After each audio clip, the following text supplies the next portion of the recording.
여러분 안녕하세요. 블링블링 블랙입니다. 최근에 한국의 부동산 가격이 미친 듯이 오르고 있습니다. 그래서 주택이 있으신 분들도 그들 나름대로 고민이 많고 주택이 없으신 분들도 그들 나름대로 고민이 많습니다. 다주택자 분들은 이거 세금 어떻게 할까 이 궁리를 하고 계시고 무주택자 분들은 도대체 나는 언제 집을 살 수 있을까 이런 고민을 하고 계실 거라 봅니다. 그래서 이렇게 급등하는 부동산을 두고 정부에서 잇따른 고점 경고를 하고 있습니다. 지금의 부동산이 2008년 서프라임 경제 위기 때와 비슷하다. 지금이 고점이다. 이런 식으로 정부 자체에서 경고를 날리고 있습니다. 그래서 저는 한국 아파트는 정말로 전 세계 다른 나라의 부동산과 비교해서 비싼 걸까? 이러한 팩트를 체크해보고 지금의 상승세는 꺾일 수 있을지 이러한 부동산 가격적인 요소를 체크해보겠습니다. 최근에 홍남기 경제부총리가 연이어서 서울 아파트 가격이 금융위기 수준이라고 강조하고 있습니다. 빨간색 박스 친 부분을 보겠습니다. 서울 아파트 가격이 물가 상승률을 배제한 실질 가격 기준으로 2008년 글로벌 경제 위기로 조정을 받기 이전 수준의 과거 고점에 근접했다라고 밝혔습니다. 정부 관계자가 강력하게 경고를 날리고 있습니다. 그리고 글로벌 금융위기 때 2008년 9월부터 2013년 8월 사이에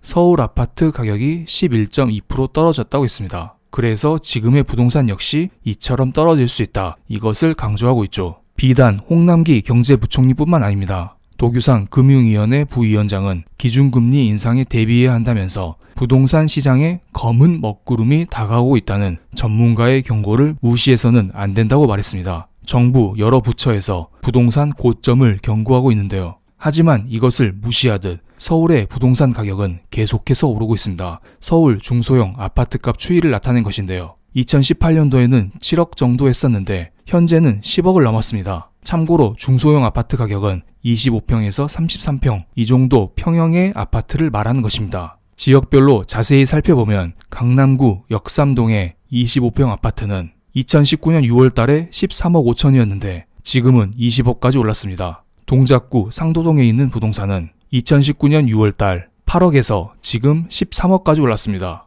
또한 노원구 상계동에 있는 아파트는 2019년 7월 달 4억 원에서 지금 7억 원으로 3억 원 정도 점핑했습니다. 1년도 안 돼서 부동산 가격이 3억에서 7억 사이로 마구마구 점핑을 하고 있습니다. 게다가 여기에 정부에서는 최근에 새로운 정책을 하나 발표했는데요. 15.7조 원 규모의 코로나 부양책을 발표했습니다. 코로나 상생 국민지원금에 저소득층 소비 플러스 자금, 소상공인 피해 지원 자금, 상생 소비지 원금 여러가지 어려운 용어를 섞어가면서 사람들에게 돈을 나눠주고 있습니다. 작년도에도 전국민 재난지원금이 지급됐었죠. 이때 당시에 소비자 심리지수, 소매 판매지수, 서비스 생산지수 이 모든 것들이 상승했던 적이 있었습니다. 주황색 음영침 부분을 보시면 됩니다. 이때 좋은 기억을 바탕으로 정부는 또다시 국민들에게 돈을 뿌리고 있습니다. 이렇게 돈을 뿌리게 되면 경제 지표는 좋아지게 되지만 반대로 시중의 통화량이 증가되기 때문에 부동산 가격은 어쩔 수 없이 상승할 수밖에 없을 거라 봅니다.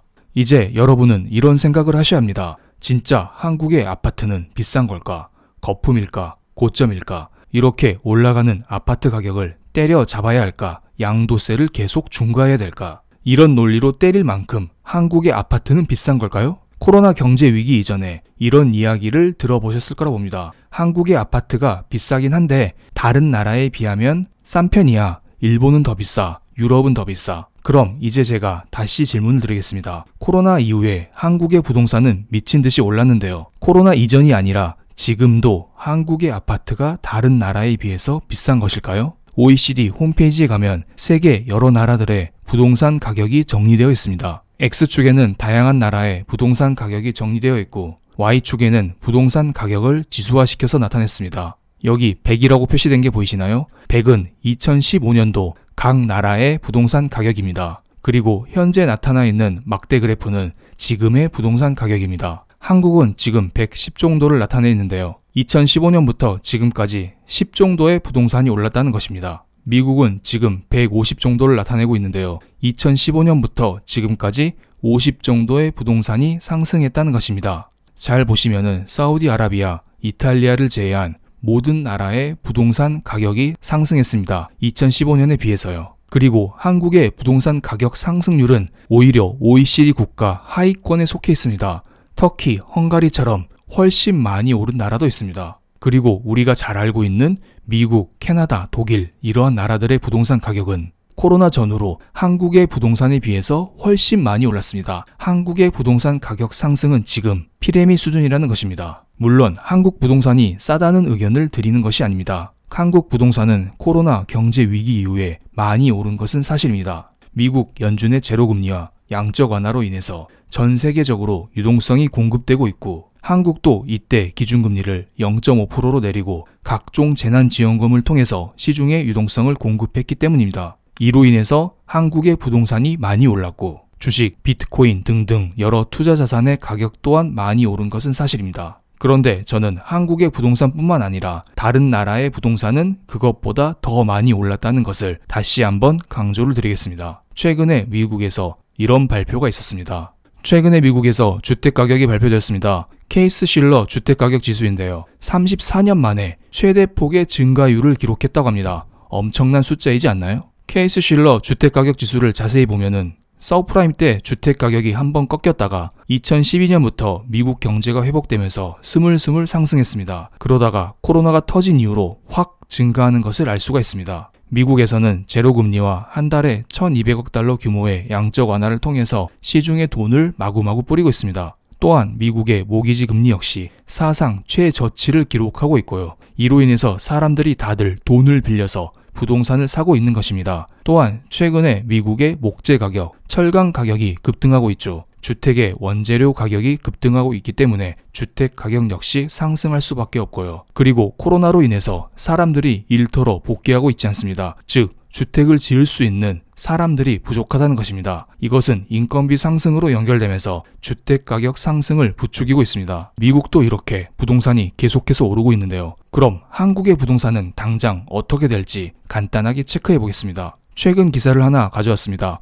꺾이지 않는 집값, 전셋값, 공급 외엔 대책이 없다. 현 정부 들어서 재건축, 재개발을 막으면서 서울을 비롯한 수도권에 신규 공급이 거의 없었습니다. 그리고 정부는 오직 세금을 통해서 부동산 가격을 통제하려고 했었는데요. 세금을 마구마구 때려버리니까 사람들이 부동산을 안 팔아요. 사람들의 부동산 매도 수요 역시 신규 공급과 비슷한 효과를 발휘합니다. 그런데 재건축, 재개발을 통해서 신규 공급을 하지도 않고 세금을 통해서 매도자도 나타나지 않으니 더욱더 신규 공급이 줄어들면서 부동산 가격이 오르고 있는 것입니다. 하지만 최근에 서울시장이 바뀌고 정부의 정책 기조도 조금씩 바뀌면서 재개발 사업이 잇따라서 발주되고 있습니다. 건설업계에 따르면 하반기 서울에서 북과자 7구역, 마천 4구역, 신림 1구역 등 대여급 정비 사업이 잇따라 발주가 된다고 합니다. 이미 상반기 때는 여러 지역의 정비 산업이 수주가 되었고요. 앞으로 더더욱 재건축, 재개발은 추진될 것이라 보고 있습니다. 그런데 이렇게